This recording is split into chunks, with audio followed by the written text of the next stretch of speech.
Here I'm working on a lift step into a left to right, double between the legs, and then options out of that. This is how you do it. Get the dribble timed up. The ball bounces when your inside foot hits. As our inside foot hits, we are going to skip and then lift our outside knee up, land on 2 feet.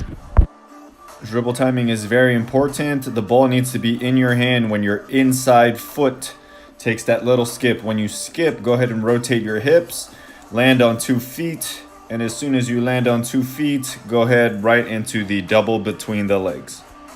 As we go into our move and lift and hesitate out of it, let's make sure our hips are low and eyes are up. When we hesitate, go ahead and lift your hips a little bit if you want. Just make sure that you are ready to move left, right, either way.